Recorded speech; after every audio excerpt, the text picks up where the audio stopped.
Good.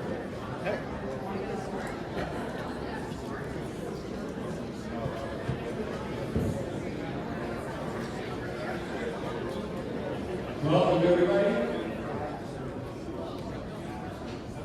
My name is Sept. I will be your host tonight. And I live in the Powell River Regional District that was renamed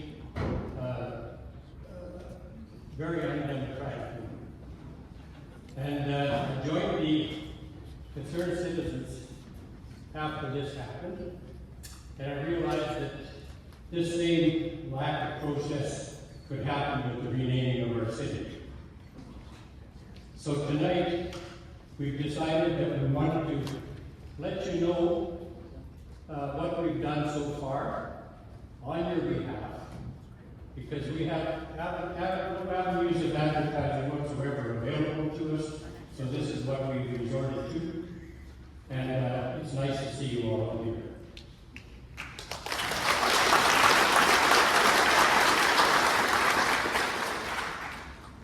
At this time, I would like to introduce our 7 speakers. We would have had 8, but one of our speakers chose to back out. She had her car keyed by some low-level individual, and she, on the other side of that coin, we've had one of our signs, same as the one that you're looking at over here, stolen. We have no idea who took it, but we have a pretty good idea where it went. Anyway, with that said, I'd like to introduce our speakers tonight, and in no order, I'm going to introduce Dean Gerhardt,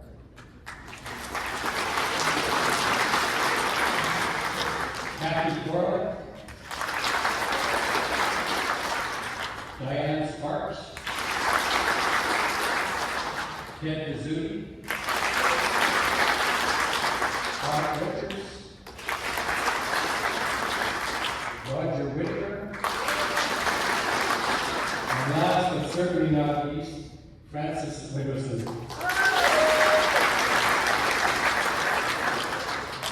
Without further delay, we're going to get started right away. At the end of all the speeches, and I would ask you to hold any comments until then.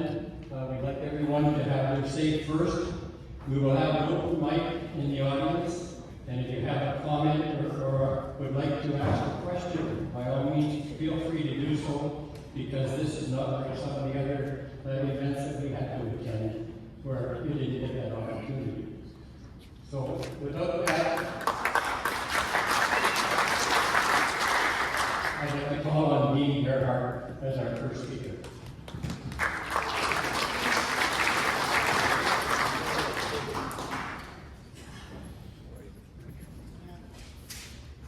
Hello everybody, and thanks for having so many people turn out tonight. Can everybody hear me? Good. I am going to go over how and why the Concerned Citizens of Powell River was established. In 2021, it was reported that our City Council was looking into a possible name change to the City of Powell River. There was myself and 2 others. We gathered quite often on Friday afternoon, had drinks, and we discussed this to no end. And it was decided that we couldn't just talk, we had to do something. So it's that time that we started forming a group. And we began with 4 people to our very first meeting that we had. The next meeting we had 8, and we very quickly after that had 30 and more. We're open, so people come and go. We have no real structure.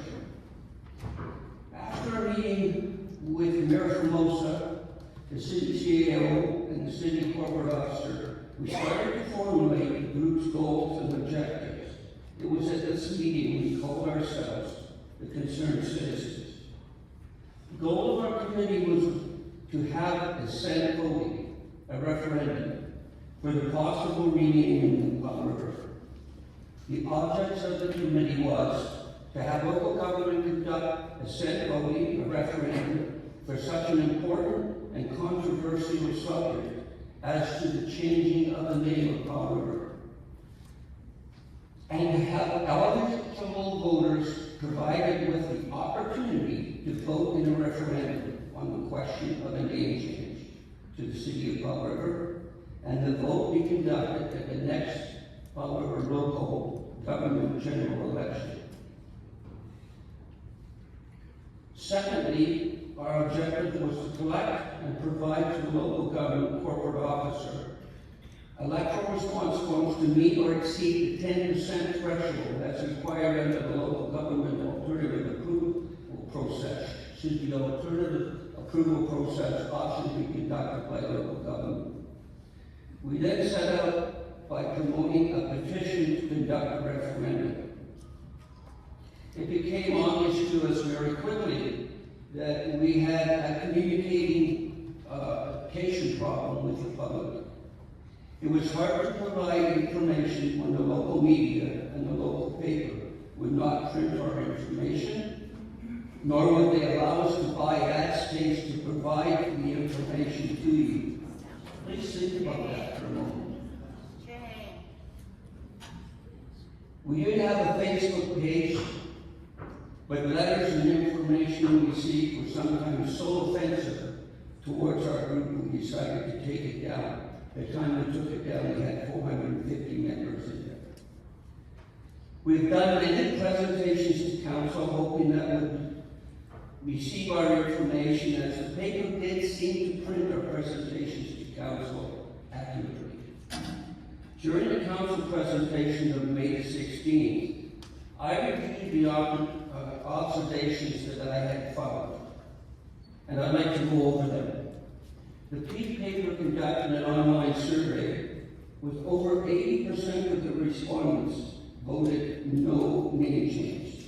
The last time I reviewed it, the Peak poll was taken down, and when we requested for the accurate count, they did not provide that information to us. We believe the results were over 80%. Concerned citizens conducted and presented a referendum petition with our just over 2,000 signed. Our group reported that at least 80% did not wish to see a name change through that petition. Then came the contractor survey conducted by the First Nations contractor, Councillor Isaacson. During the presentation at the Rec Complex, the survey was conducted, and we were told that the survey showed that between 80 to 90% did not wish to have a name change. We requested a Freedom of Information request on the poll numbers, but were denied. It was stated that this was not a city report, even though the city paid half of the costs. We can only assume that these figures were close, as results have never been disputed. Then we completed a mail-out survey, and Mr. Robin Murray reported the results to council, and there was 93.5% of people who responded to our survey did not want a name change. So I think it's pretty clear that our information, that the majority of people do not want a name change. Council received a letter from the Tullaman Nation dated June 21st, 2021. This letter referenced that it was a follow-up request from the May 12, 2021 3C meeting to the request to change the name of the city of Powell River. The Tullaman Nation indicated that the letter was a direct result of the finding of 250 child graves at the residential school in Kamloops. During the lectures at the complex, the reason for the request also was the fact that Israel Powell was responsible for the following. He stated that the native schools in BC took the children from the native families to attend school. And he was the person responsible for stopping the potlatch. I'd just like to go over a bit of information that I have found. With regards to the potlatch, Canada stopped the potlatch in 1885 under the direction of Prime Minister of Canada, Sir John A. Macdonald. BC was required to enforce the rules on the Confederation. As an employee, Israel Powell was at the time the Superintendent of Native Affairs. You can see how he would be involved. I found very little information with regards to Israel Powell's involvement. I did come across an article that stated when the government was debating the subject of stopping the potlatch, it was at the request from the chiefs of the colony of Vancouver Island to stop the potlatch, because the potlatch was used to trade slaves, sometimes sacrifice them. This was also the belief that there might be an end to the trading and capturing of natives on Vancouver Island and the rest of the coast. With respect to the potlatch, I found information in the following articles. If anybody wants to know where I got my information, I'll be over by that door at the end of the night, and I will give you exactly where, so that you can fact check it. Residential schools. With respect to residential schools, when the schools for the First Nations were mandated by the Canadian government, the first school did not open in BC until 1871. Powell was also serving as superintendent of education for Native Affairs. He managed to open 2 or 17 schools. I have not been able to find that out for sure. We know he did 2. He did several articles. He's credited with opening 17. It was said that Powell was proud of his accomplishment to bring education to First Nations children. He also managed to persuade government to provide First Nations people free education, free medical, as Powell was also responsible for medical needs for the First Nations people at that time. In the early days, the schools were known quite often as either boarding schools or day schools, and parents could send their children should they choose. So there was voluntary attendance. That's not true. Excuse me. Sorry, it wasn't, that piece isn't true. Dr. Powell, Lieutenant Colonel Powell, left government in 1988, apparently because he did not like the way the First Nations were being treated. In 1920, the Canadian government, under Prime Minister Sir Robert Blair Gordon, mandated that the attendance of these schools would be mandatory for First Nations children. In other words, voluntary attendance at the schools ended.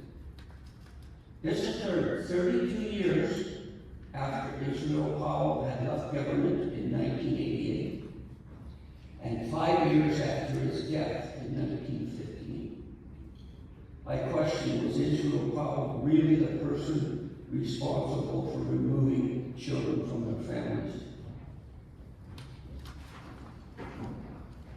With regards to child graves, the condemnation indicated that the letter requesting a name change was a direct result of the finding of 215 child graves at the residential school in Kamloops. On May 27th, 2021, it was announced that Ground Penetrating Radar had located the remains of 250 missing children on the site of the former residential school.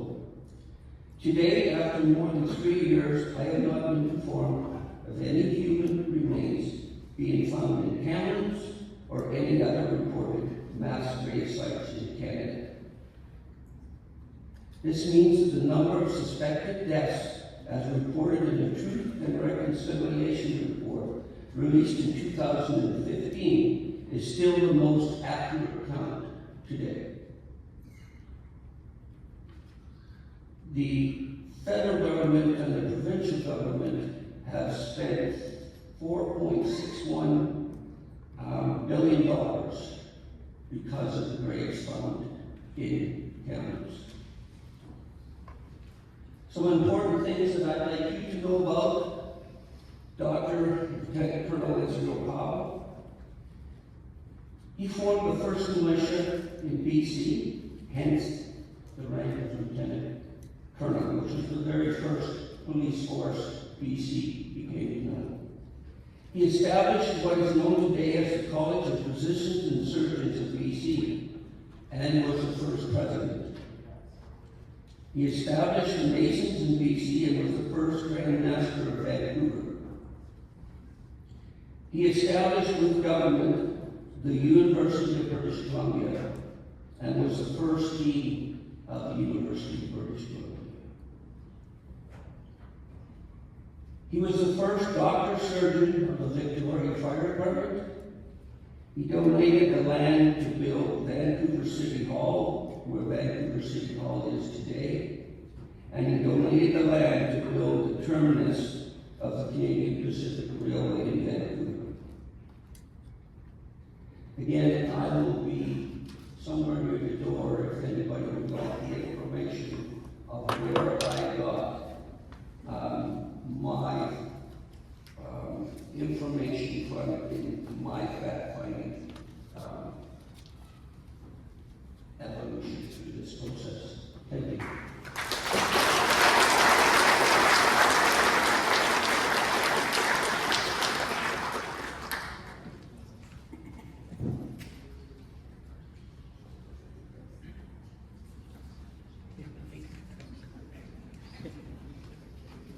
Thanks, Dean. Now I'd like to call on Kathy Corley.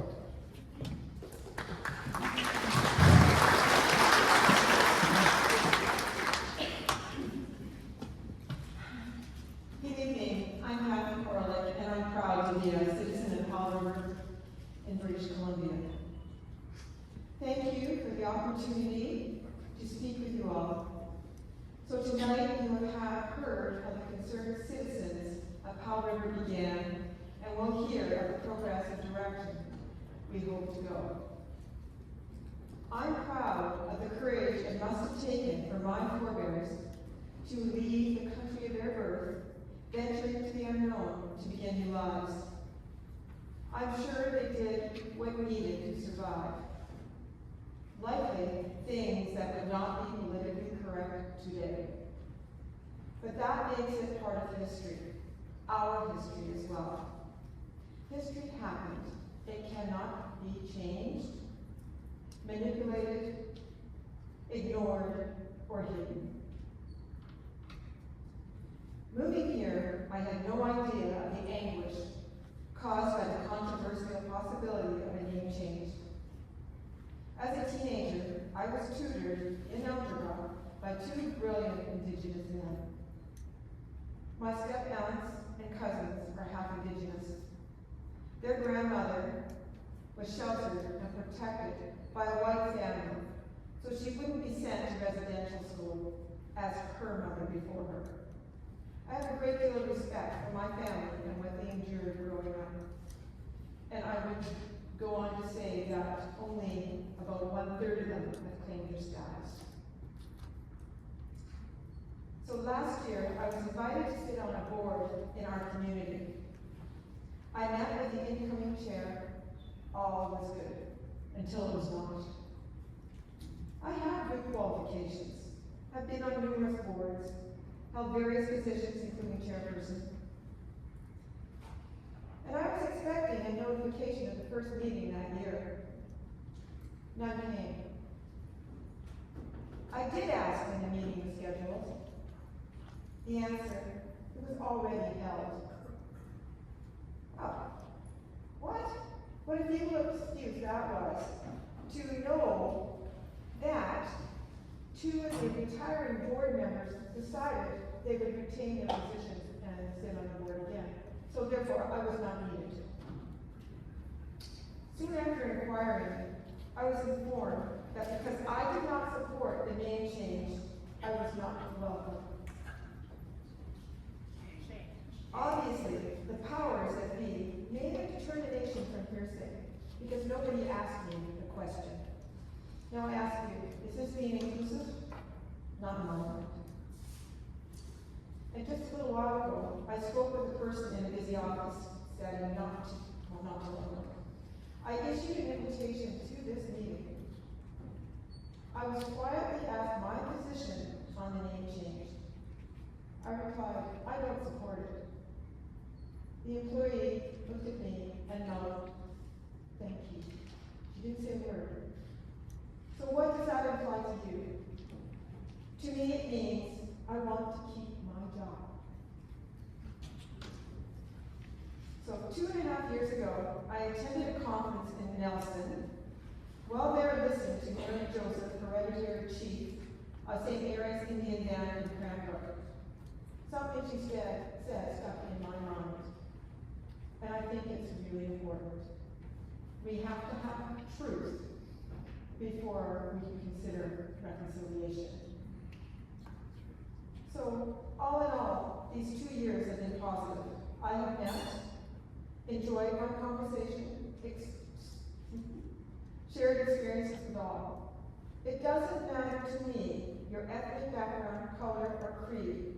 It does matter that retaining our name of Powell River is determined by a democratic vote. So from all accounts,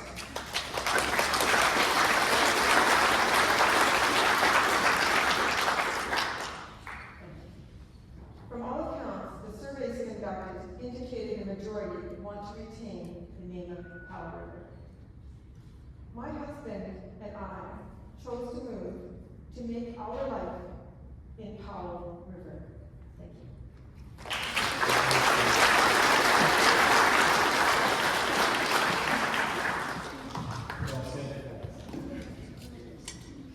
Now I'd like to introduce our resident pit bull, Diane Stark.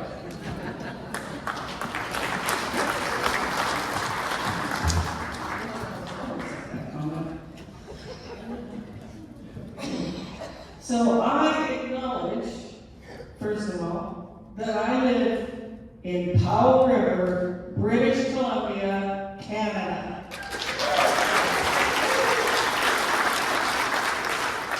So I'd like to thank all of you for attending today.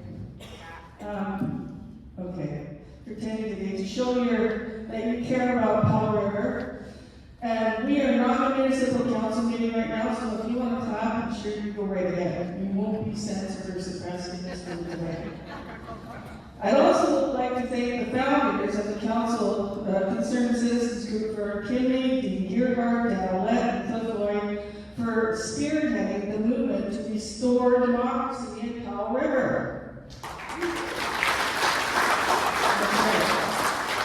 Most of us here today are here today because we don't want the name of Powell River changed, right?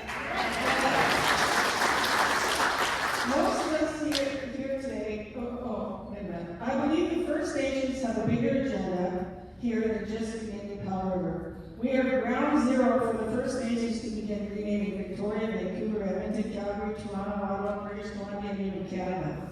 The buck stops here. We must stand up for our rights as Canadian citizens for a democratic process and a binding vote, with the question only being, do you want a name change, yes or no? No! The town of Powell River was built by people that settled here from all over the world. Our ancestors built the mill. Our ancestors built the hospital. Our ancestors built the first school. Our ancestors built the fire hall. Our ancestors opened the first barbershop, grocery store, hardware store. Our ancestors built the complete infrastructure in Powell River. If it wasn't for the construction of the Powell River Mill and the migration of immigrants to work in the mill, there would be no town of Powell River, and Toyama would not have access to any of the amenities they do today. This town was built off the backs of our ancestors. So, having said that, I pulled the words of a Toyaman elder, Dr. Elsie Paul, from her book, the book titled Reading as I Remember It. She says, and no one should not come along and say, no, you don't count. Your ancestors don't count. That's exactly right. Our ancestors do count. Our history does count. And the name Powell River is our history.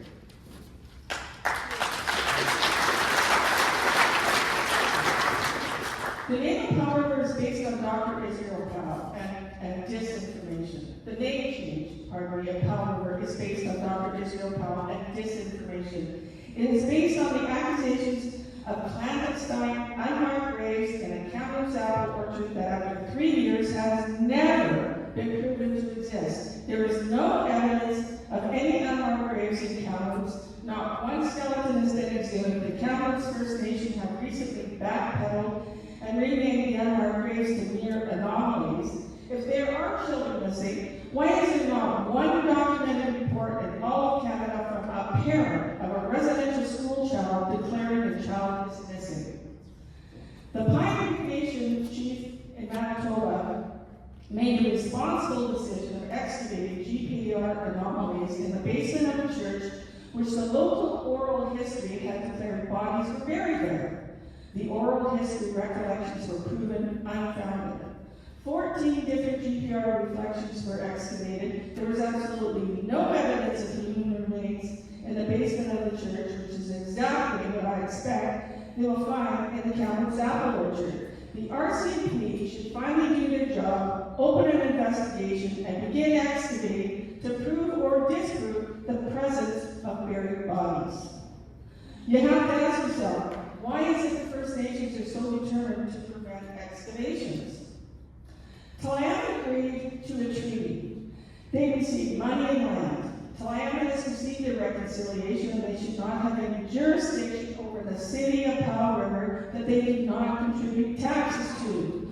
We pay the taxes. We all pay the taxes. We all pay these exorbitant taxes, and because we pay the taxes, we are entitled to the democratic vote.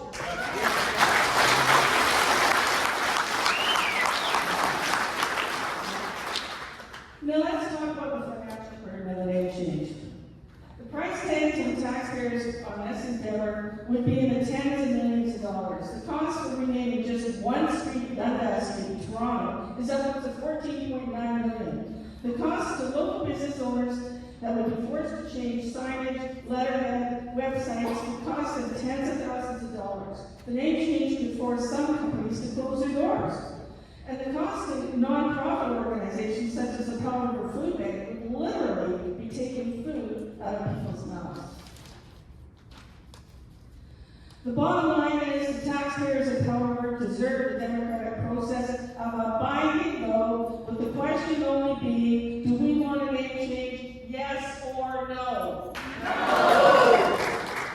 Thank you for listening, and if you believe we should have a democratic vote, please state your opinion by emailing or submitting a letter to all council members. Thank you very much. Thank you very much.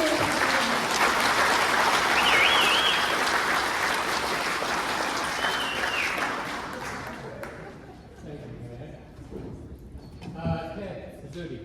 She said everything. No. Probably did, but I'm sure we can have it. Holy. Wow. I don't know what to say now. Wow, how do you follow that? Tell your story. Yes. Again, thanks everybody for showing up tonight. We're here just to give you some information. That's what we're here for. So, my side of it is, how does today's governing logic affect us? I'm going to talk about how today's world and views of different governing ways has and will continue to affect you, your families, friends, and many more. Let's start with taking away one's rights to freedom of speech. The Canadian Charter of Rights says that you have the right to have say. It says that you have the right to political views and statements.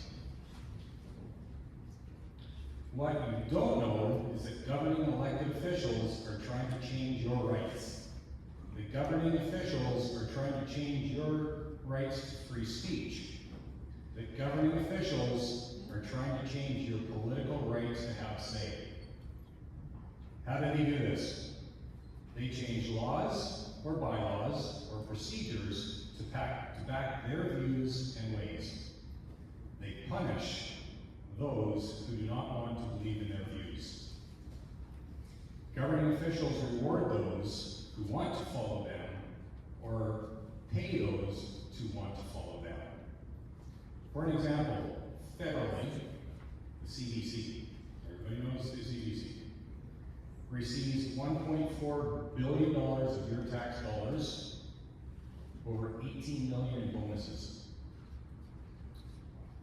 Locally, I have documents that show Mohammed, a well-funded group by way of federal money, and your hard-earned tax dollars are offering local businesses assistance in changing their business names from Powell River to something else. This is what I would call a bribe. Your past and present locally elected city officials were well aware of this and did nothing about it. As we are all aware, we have in front of us an ongoing issue regarding the name of our great city, Powell River. We are aware there is a movement to change this historical name to appease a specific group of people. In my opinion, not all people in Clowen are aware of this or want this change. That's my opinion. Like many of us, many there are afraid to speak up in fear of unknown consequences. Even tonight, as people were coming in here, they were afraid that they might be seen on video or some other way, and they had fear. In our province, there is a movement to appease groups regarding unsubstantiated issues over residential schools, land, and resources. In our country, there is a movement to appease groups regarding unsubstantiated issues over residential schools, lands, and resources. So how are people dealing with this issue and the one across our one and only nation? On their own time, they try to bring issues forward. They speak up. They advise others that they are not happy nor agree with the road that government or government agencies are going. Here are just a few names of people who have had their constitutional rights of free speech denied. Amy Ham, a nurse from Vancouver. Jim McMurtry, a PhD teacher in Abbotsford. Josh Montgomery, firefighter, Victoria. Myself, paramedic, Powell River. And Jim Palm, counselor, Powell River. Here are 4 such cases of where one's freedoms of speech has been stripped and punishment installed in one official who was attacked. There are hundreds more. How do we change this wrongdoing and restore our rights to have a say? At election time, make it your #1 thing to do. We need to remove all governing officials that are in the office today, be it the city of Powell River, regional district, school board, provincial, or our country. We need to bring back common sense.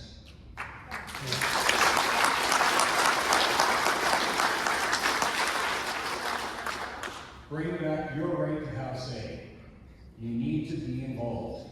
The hardest thing to do is to step up and do it. We are all aware that so many are afraid to have say. We are all aware of how will this affect my family. I don't have all the answers.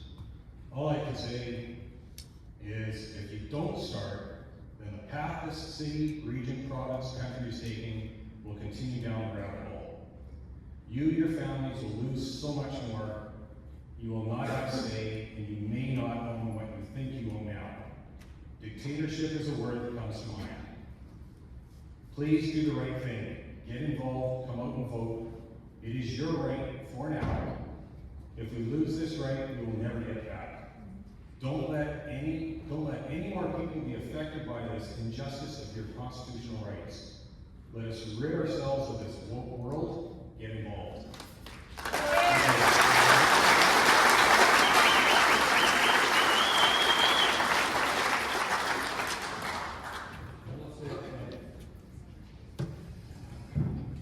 Art Richards.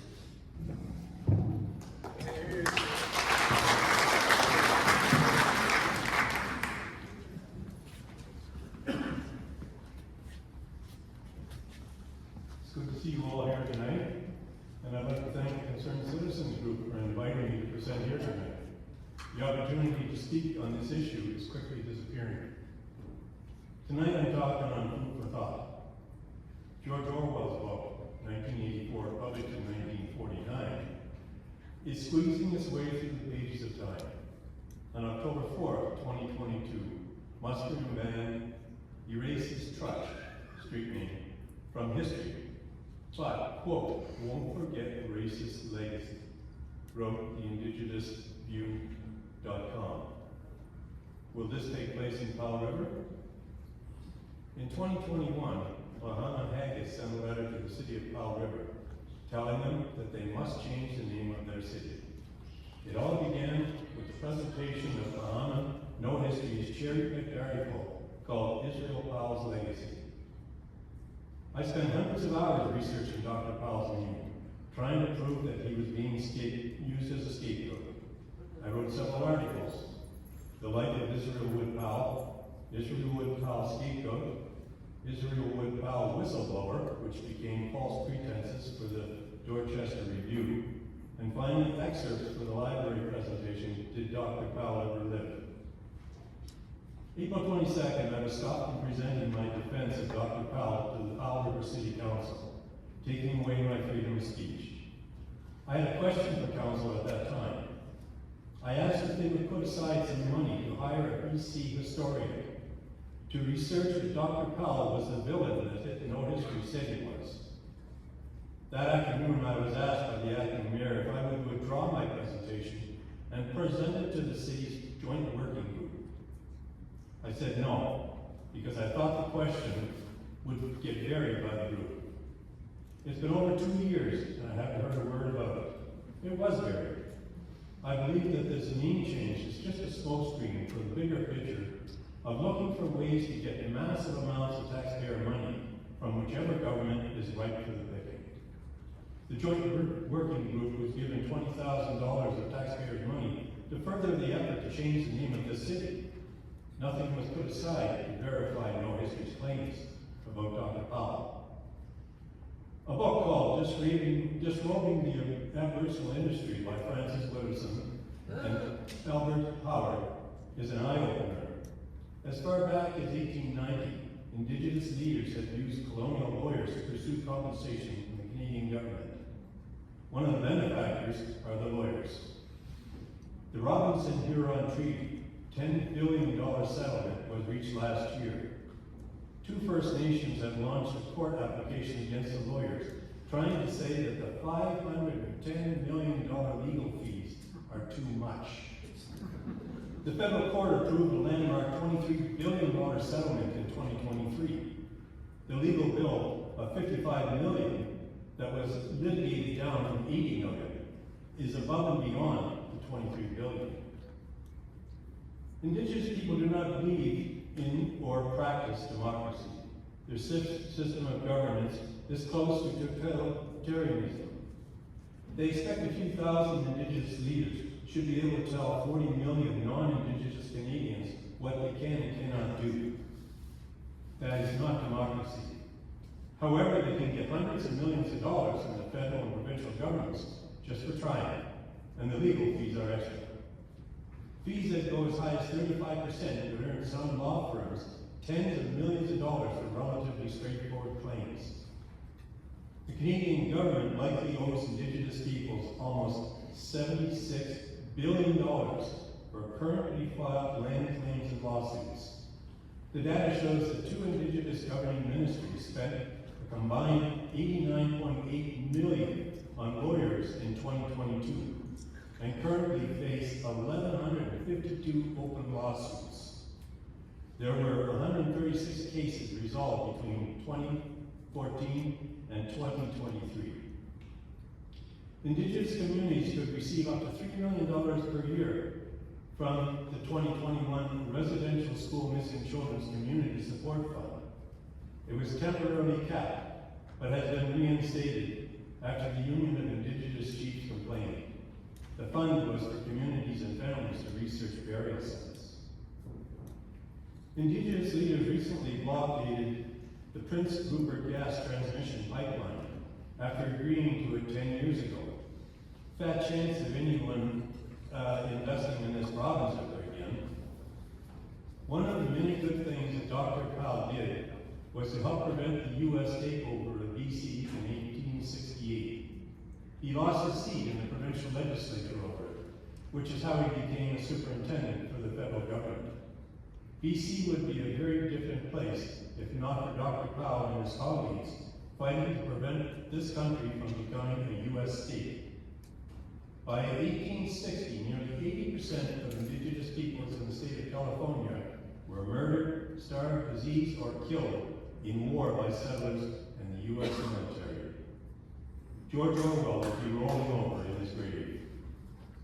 Thank you, and thank you all for coming.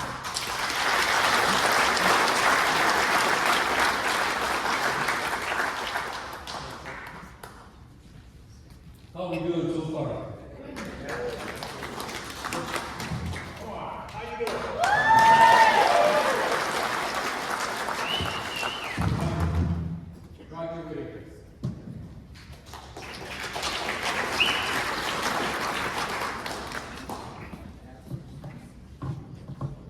Good evening, everybody. One of the first things I'd like to do tonight is acknowledge the city councilors who are still in the audience to listen, and didn't walk out 10 minutes in through the back door that's up on the top there. Yes, sir. Oh, well. A lot of talk about ancestry. My dad was the first white man in my heritage since 1605, and that 1605 guy is buried in Fort Smith, Northwest Territories, which means he paddled all the way across this country before it was a country. And I had to have a lot of the records from that, the lineage of what we call a family tree that shows the marriages and the other associations that brought me here today. And the only thing that leaves me wondering is where's my $2 a month Hudson Bay script that keeps popping from the bottom of every month. There's an old saying, politics is downstream from culture. And I wonder what happens when there's no culture. Cancel culture is so old that there's a Latin phrase for it. Damnatio memoriae. Now, if you search on Google for canceled people in Canada, you get a list of Air Canada flights. And how to search Webster's dictionary for the proper spelling of cancel, whether it's 2 L's or 1. So clearly I need some tutoring in that, according to Google. And there are Canadians who have canceled the great many. We heard some tonight that are local and provincial. Some of the federal ones are Jordan Peterson, Conrad Black, Rex Murphy, Don Sherry. Were they not canceled? It's not really a singularly American problem, although we hear about it a lot from the States. And you know, you get canceled for a variety of reasons. Mostly, though, the reason you get canceled is because the person who's on the other side of the discussion does not like what you say, or the person does not want to hear what you said.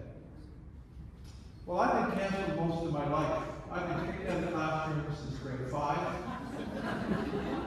Usually for asking the teacher difficult questions like, could you please tell me how we're going to use that in the future? What does that mean? Is that useful to the rest of the class? And it happened a lot. But I graduated. How did that happen? A lot closer to home, we have a city council that's doing everything they can do to stifle information on a subject that they don't want to hear the facts about.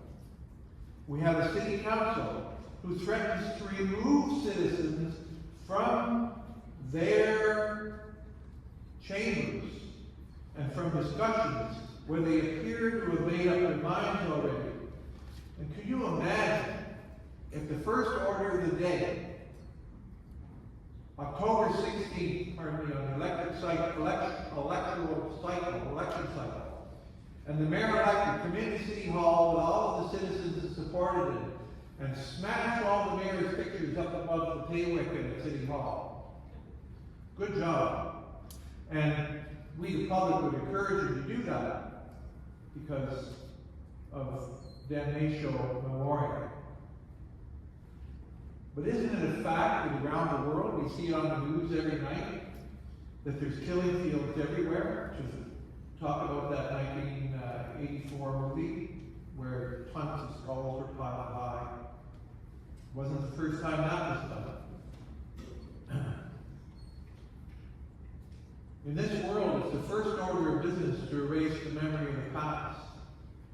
The incoming administration either assassinates the royal family or says don't speak your name again, or uses the name of the previous bad guy as a way to shut you up. You must be a Hitler, as if Hitler was the worst guy that ever lived. I'm not saying he wasn't a bad guy. He probably was both a bad guy and a bad guy. But there was lots of others around him that competed for the most deaths. And that's still going on today. Whether it's in Rwanda or any of the other 50 or 60 wars that are going on around the world. Damnatio Memoriae. There's a process in place, you know. You were handed a letter tonight when you came in. It talks about a process. This is the process the government is legislated and demanded to follow.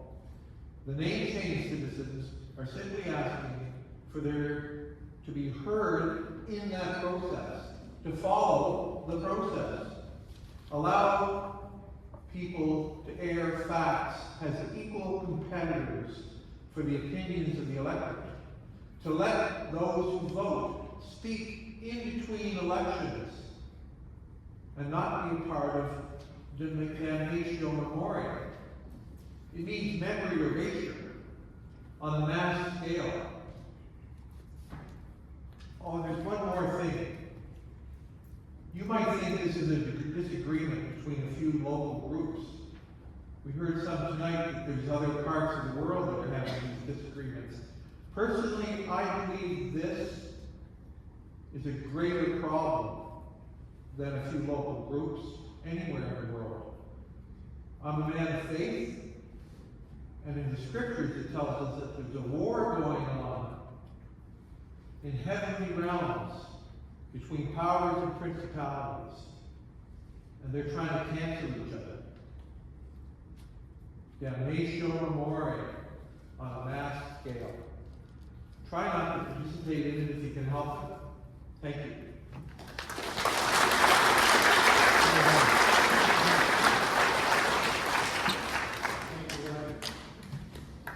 Now I'd like to call on Francis Putterson.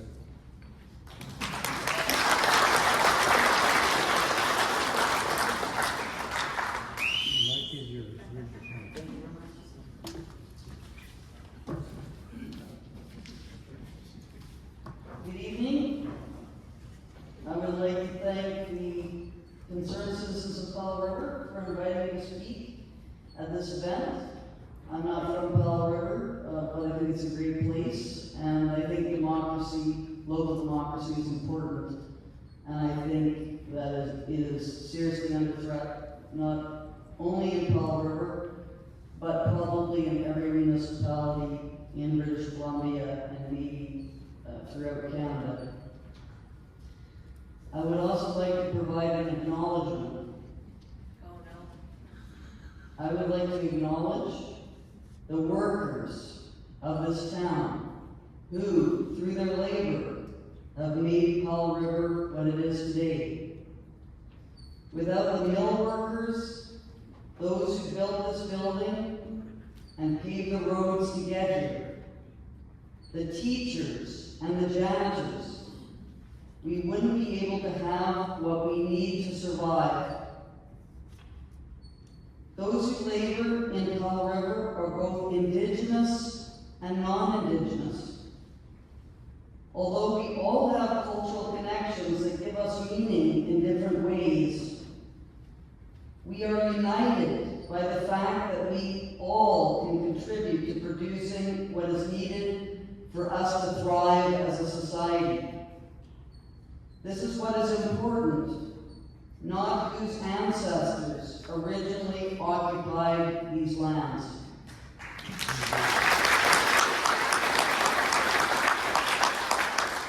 We all are equal, and no one should be discriminated against or have any irrelevant factors considered in the rights that we all share.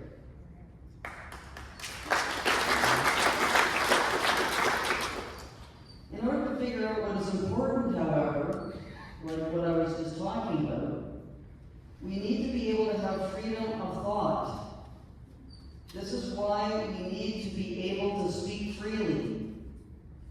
The Supreme Court of Canada has stated that we need freedom of expression for 3 reasons: to pursue the truth, to self-actualize as human beings, and to maintain democracy.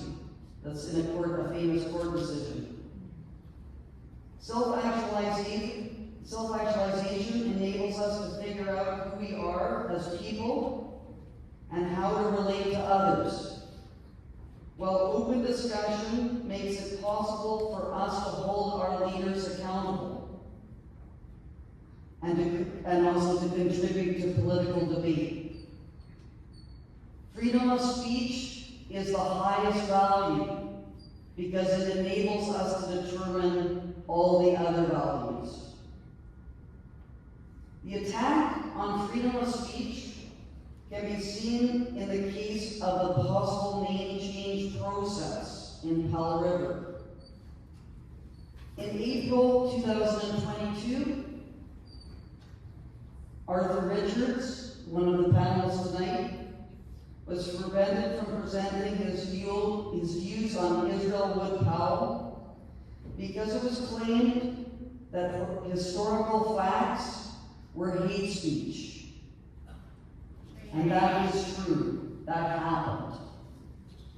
In 2023, another panelist, Ted Mizuti, who was a paramedic for 38 years in Powell River, was forced into early retirement for encouraging people to oppose the name change, and his freedom to discuss matters that was of public concern was not defended by his union. And there's other cases of people being pushed out of their jobs here in Powell River. It's not just Ted, he's the public case. Then, in 2024, the Justice Center for Constitutional Freedoms had to send letters to both the Powell River Public Library and City Council to prevent them from curtailing speech that questioned the claims being made by the name change lobby.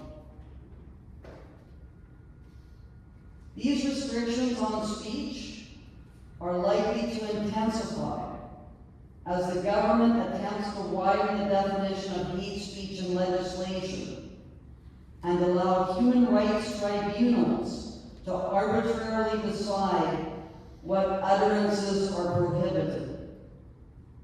Human rights commissions are now going to be the authorities, if this bill passes, this is the Online Harms Act, to determine what speech constitutes hate and perhaps even harm.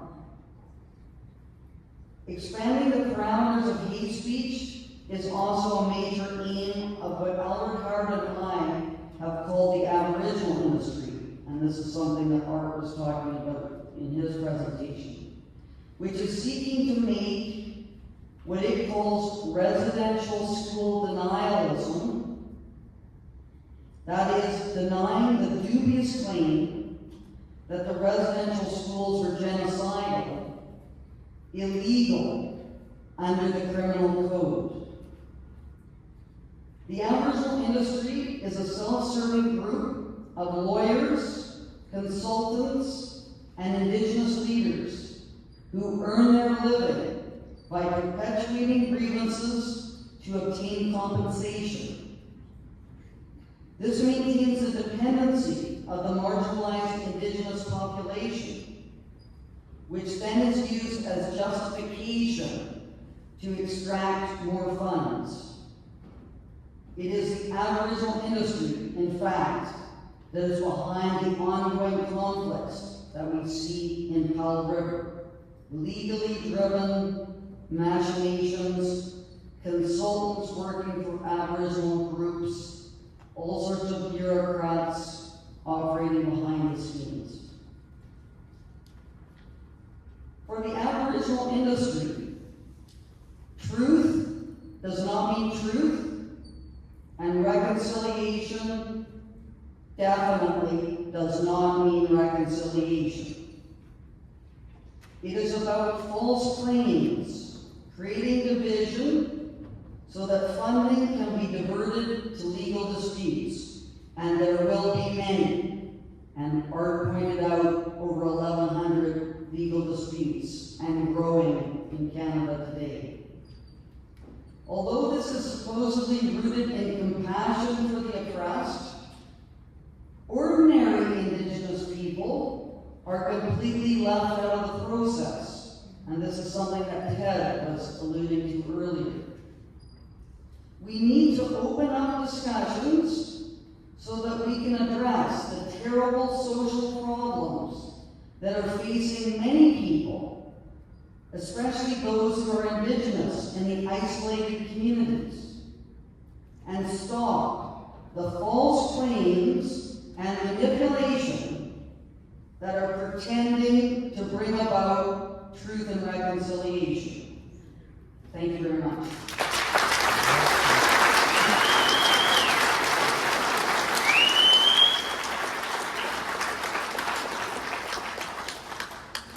Well said, Francis. That concludes our speakers for tonight. So what we're going to do now is we have Don is out in the audience somewhere. Can't see him, but he's out there. Oh, there he is. And he has a mic. So if anybody has a comment or would like to ask a question or whatever, do exactly what that gentleman up there is doing. Put your hand up and Don will find you.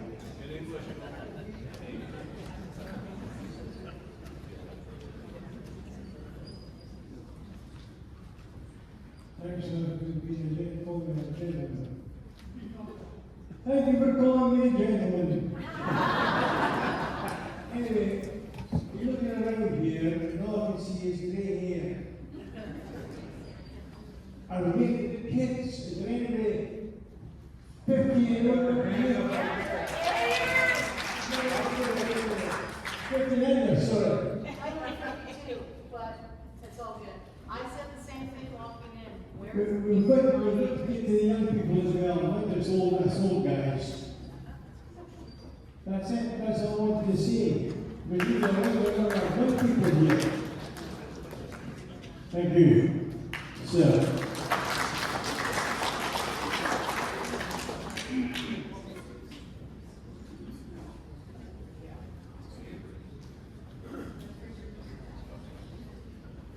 And I just wanted to say, also touching on what he's bringing up, and that's that I've got 3 kids in elementary school right now, and I recently called them all out to homeschool them because not only are they not learning the basics,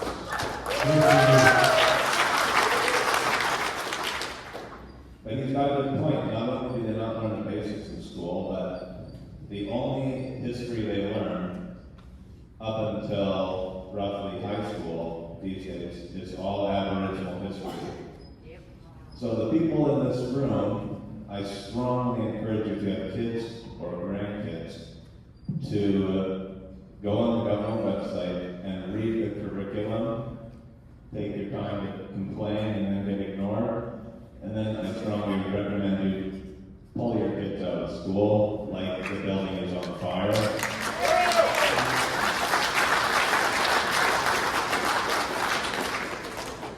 Because I think everyone in this room probably learned when they were growing up and in school to have respect for their heritage. And not only are they not teaching about it, they're actively waging a war of ideological subversion, it seems like, doing exactly that. And it seems to me like all they have to do with the city council is wait a certain amount of time, and there's not even nobody left in this room to complain about it. Anyways,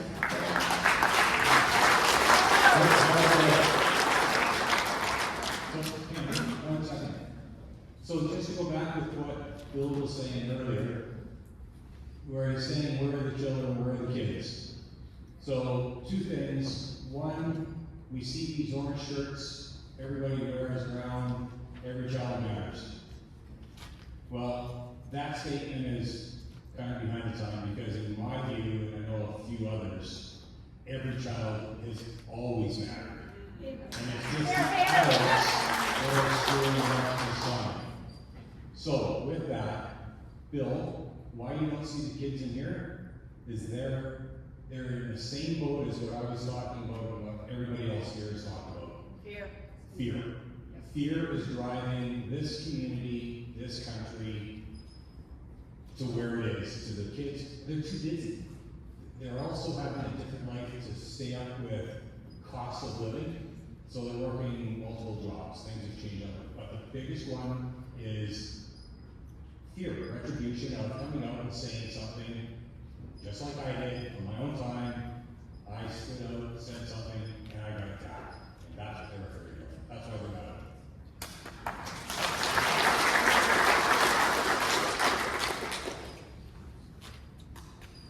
It's the same situation no matter what, follow the money, and it's been a money grab right from the very get-go. It's been going on for decades, that's all there is to it. These treaties that we sign basically say, we're gonna give you everything you want, we're gonna give you a boatload of cash, and we're gonna continue to pay the bills for you. Which is horseshit, as far as I'm concerned. Let's all get together. There was certainly some kids that were died at these residential schools, but it was disease. Same as any other school, they died of disease, that's all there was to it. I don't know of anyone that was assaulted, it may have very well happened, but it certainly was not that every kid that went to a residential school was assaulted by a priest. I just don't buy that at all. There's been no evidence of that, no evidence of that whatsoever. So, I'm tired of this being divided. I worked many years with you, Ted, and I never had a problem. We've been out to Salem many, many times. I have never felt threatened out there. Not once did I hear anybody fall apart because they heard the name Powell. But now they're saying you just mentioned Powell and they've got to go for counseling or something.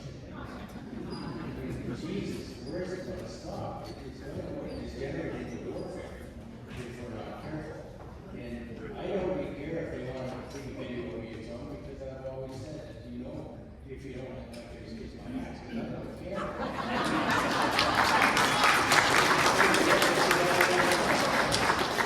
Keep up the fighting, people.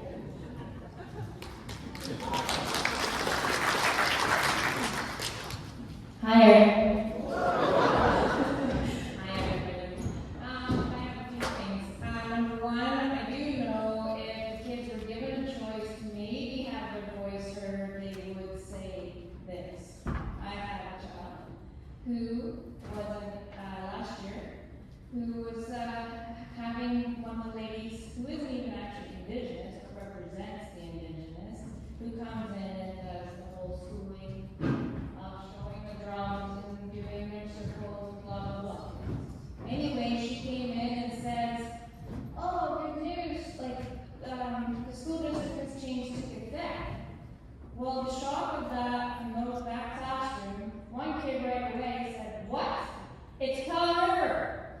And next thing you know, my son, or my child, was biting his tongue at first and thought all the doors open. He goes, were you born in United States? One person says, were you born in wherever, right? Another place. Then he goes, were you born in Powell River? The whole class but one said, yes. And they're like, I was born in Powell River. It's not with that.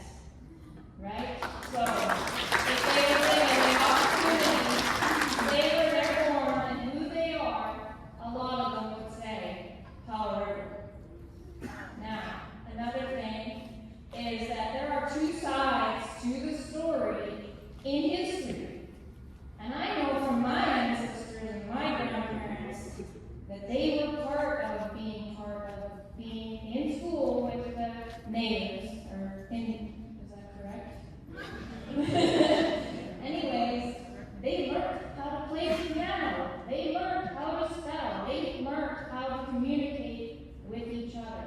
And before all this, we all got along. We are part in the community, recreation, church, you name it, going to the bank, grocery shopping. Now, since this movement, many people on the opposite side don't even say hello or turn their back. That is not how we treat people, do we? No. That's not how we were raised. This should not be a division at all. Also, a thing that wasn't brought up was undrift. Do your research, look it up. Undrift. We'll get someone up there to explain that a little more. I'm not going to go into detail. But I will say one comment. When you look at the fine print under undrift, if this all goes through and they win, and it's going to go all the way down the line, it's part of the government's push, etc., because there's an agenda at the end. And it doesn't even include our country. If there is unnatural disaster and they can't control the land, then the UN states will come in and take over. So let's not make it happen. I'm born and raised, however, all the way.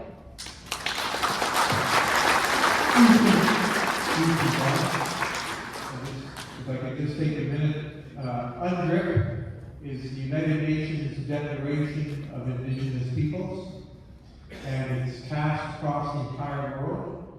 It happened when Stephen Harper was Prime Minister of Canada, and he refused to sign it because of all the fine print, which wasn't that fine, actually, it was spelled right out.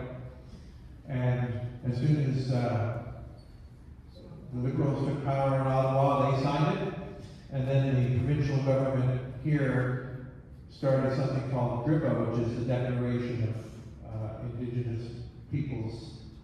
I'm sorry, I forgot the last part of the acronym.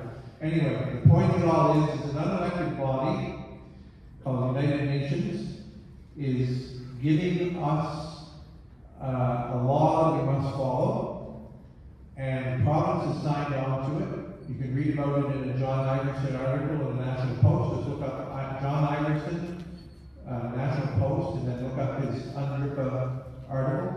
And you'll find out just how dangerous it is. As the person said, United Nations is standing by to come in and save us. How awful could that be? So please take time to get informed and just not listen to 5 or 6 people up on the table, but read some of the research that is being presented here tonight and gird your loins, because there's things happening that are going to have long-term and detrimental effects, or they're not going to happen, and we're going to have a reasonable society to have. Remember in 1968, John French said on the steps of Parliament Hill, we are going to do away with INAC, the Indian Northern Affairs of Canada. And who was getting the vote for the first time that year? The First Nations. And they all voted for the Liberals and almost had a sentence, and that was the beginning, or the great entrenchment of the First Nations business model that Francis spoke about. Now they have entrenched, because INAC didn't go away, and people suffer under it every day. So I just want to say one thing, talk about how do we get solutions, how do we move forward? We need to make sure we get out and vote. We have a provincial election coming up. And run for office. Run for office. Make your feelings known. Don't be afraid. Nothing gets done when we hide. We have to move forward. And it's important to get out and vote and to honor your democratic rights. People die for that. And we need to make sure it goes on and that is by voting and expressing our opinions and feelings and running for office ourselves. So let's share that with everyone.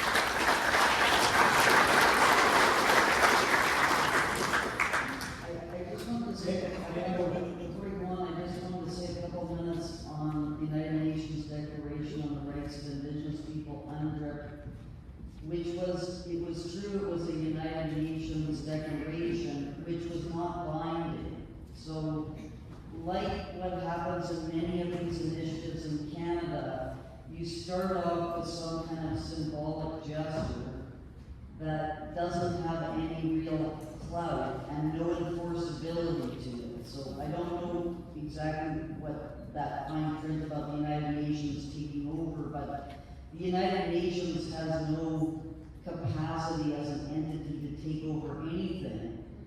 The danger is when that declaration, which was symbolic, is put into government legislation. And I haven't studied this in detail, but I believe after the Kamloops announcement, besides a whole bunch of other things we're hearing happening, legal disputes of various kinds, one of the things that occurred was the federal government pushed through some form of legislation regarding UNDRIP. That's what my recollection is, which is very dangerous because one of the problems with UNDRIP is that it had some language, that's why Stephen Harper would not sign it, about Indigenous groups being able to veto resource development. I got some specific information. Yeah, and just one more thing is that the British Columbia government, I don't think any provinces at this stage, I'm aware of the BC legislation. The British Columbia government implemented legislation in this province, and so one should carefully look at that legislation to see what the actual enforceable characteristics are. And I think that all the problems with the docks and all these kinds of property relation matters, this is all due to the BC legislation. Anyway, and I'm not an expert on that area, but I know there's some serious problems with that aspect. Thank you.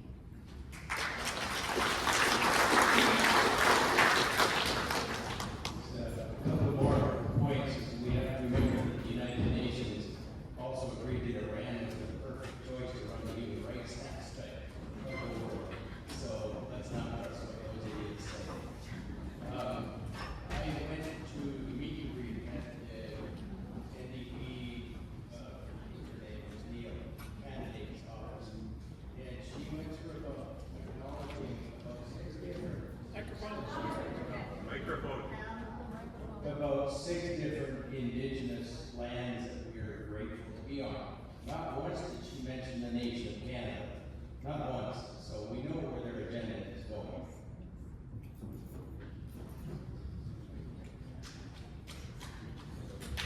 I just want to mention that in Powell River is a pretty active Christian school, and if you want to get your kids out of the mess of the public schools, that would be a choice.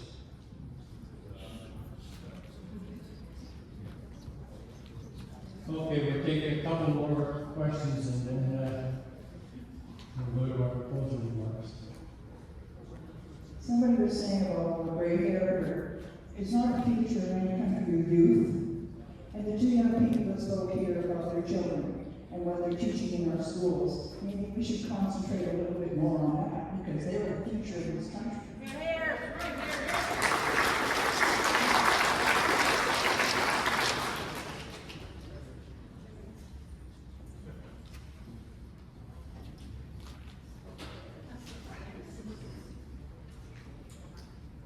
Powell River.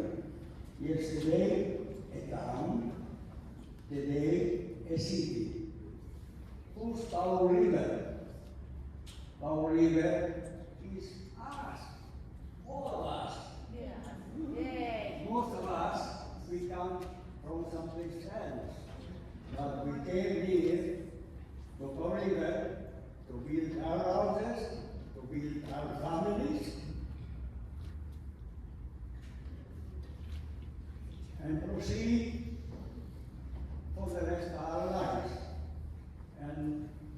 eventually, our sons and our daughters, they're going to continue it because most of us, we arrived from someplace else and we established here in Powell River because if you go through the books, just 100 years ago, Powell River it was almost not existing. But today, Powell River is all of us. It's a city.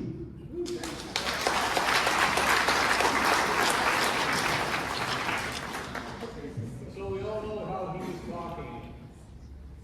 It's the Italian way.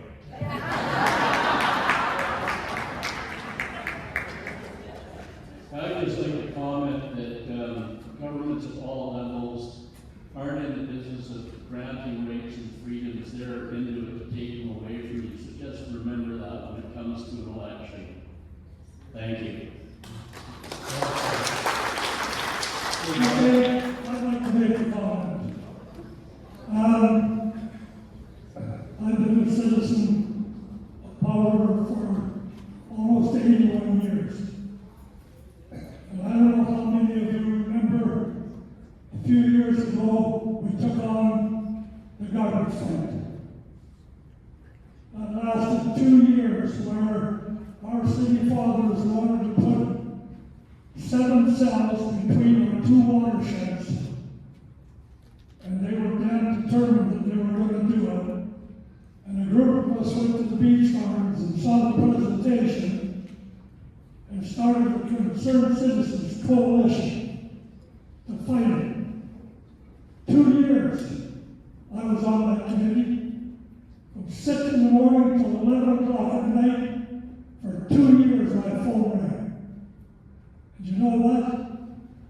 Because we had the support of the people of Powell River, we won.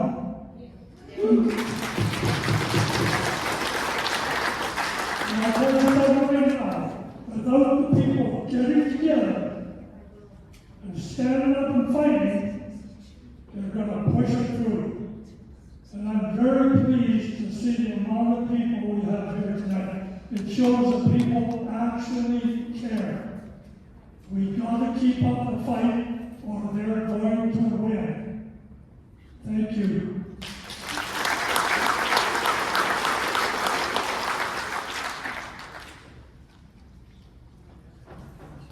Seeing no more hands, I can really call on Diane to give us some closing. Oh, sorry, we have one more. There's no question about it. Jim Palm, City Council.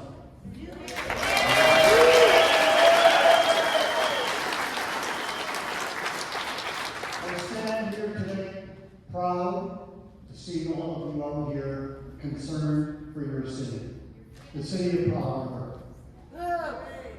We want to maintain the history, the culture that you have built.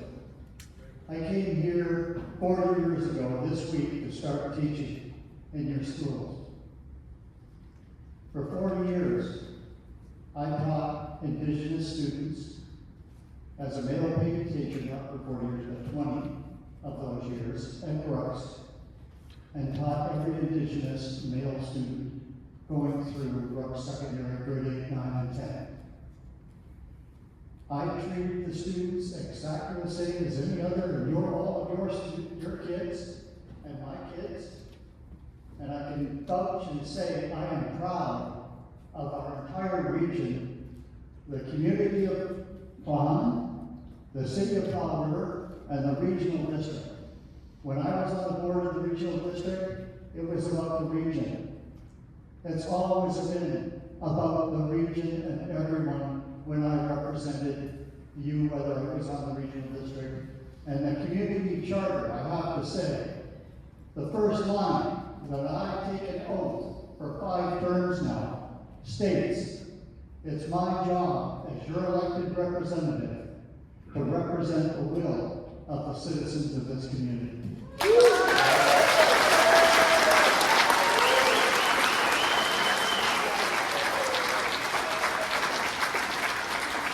I will continue to do that until the day I walk away from that office. Don't walk.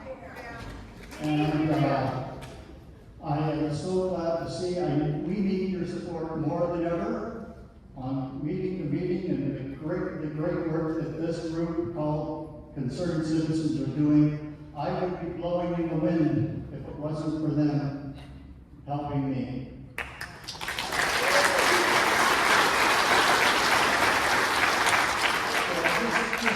Conclude with one line. And I saw Mr. Chris Moore, who I attended with Mr. Rustad here last week at a meeting in the Beach Gardens, and I'll remember one thing from that meeting that stood out.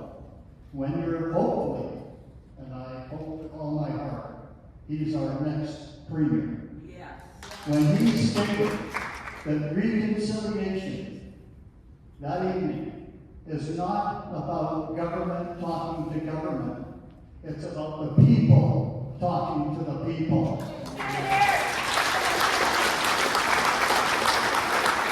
So I'll just leave you that thought. We will fight together, and let's move forward with the good name of Powell River.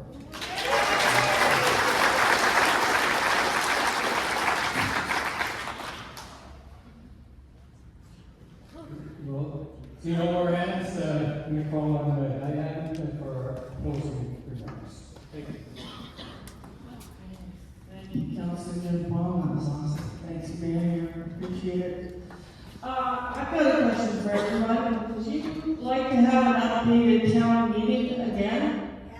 Would you like to attend that town meeting?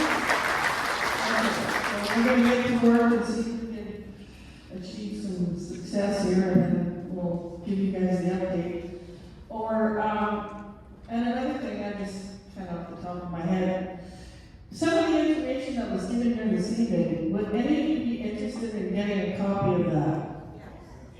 Okay, well, I just kind of had an epiphany here. I thought maybe if you wanted to, you could, I haven't figured out the logistics yet of how to get this information to you. I guess if you could give us your address or your email address, and you can leave it at the door on your way out if you're interested in some of the information, because information is power, and that's what we have this meeting here today for, is to give you information that gives you power to make a decision and to understand what is going on in this town. And, we're not allowed to give all the information in the council meetings. That's why we needed to have this meeting, because we're being suppressed so badly in council, and we wanted to get the word out to all the public, all the people. So, I know, like somebody was saying, it's all everybody's over 60 or 70 years old here, and that's because we're all retired. We don't have the fear of getting fired, right?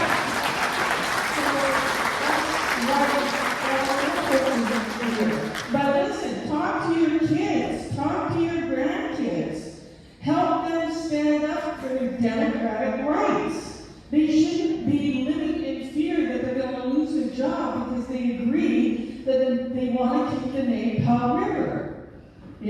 So we got to work on that. You got to work on that. You got to talk to your family, talk to your friends, get the information out there. If you want some of this information, like I said, leave your name and address or email at the front door, and we'll see what we can do about getting you some information.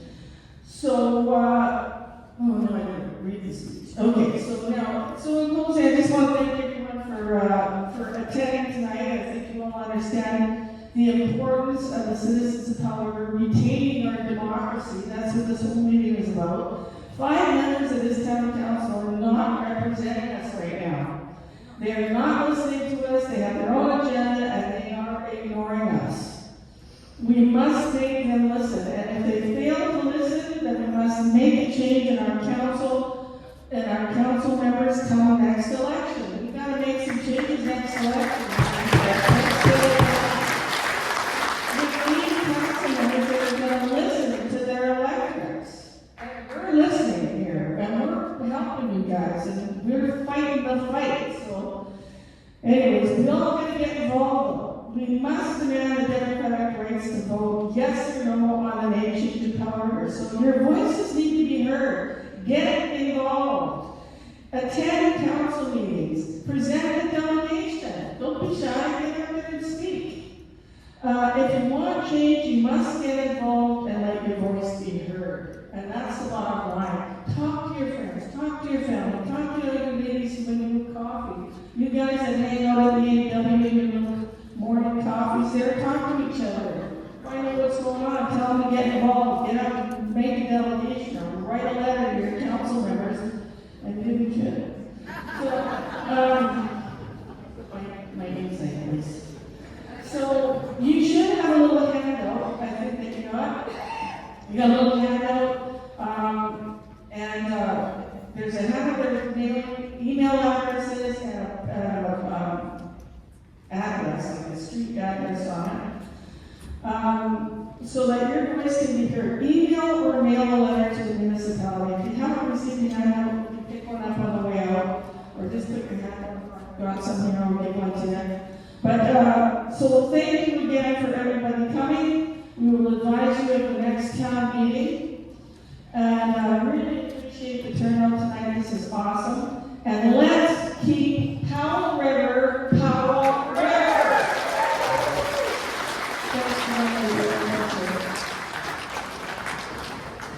One more thing, just to note, tomorrow is the committee of the whole at the City Hall, and I believe there's a speaker on there, and it's going to be making some comments in regards to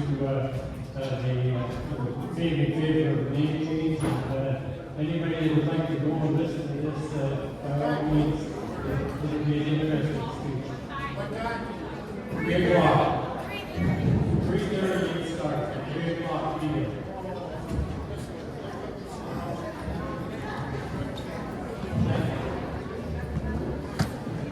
Thank you, madam. That was great.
Thanks for coming.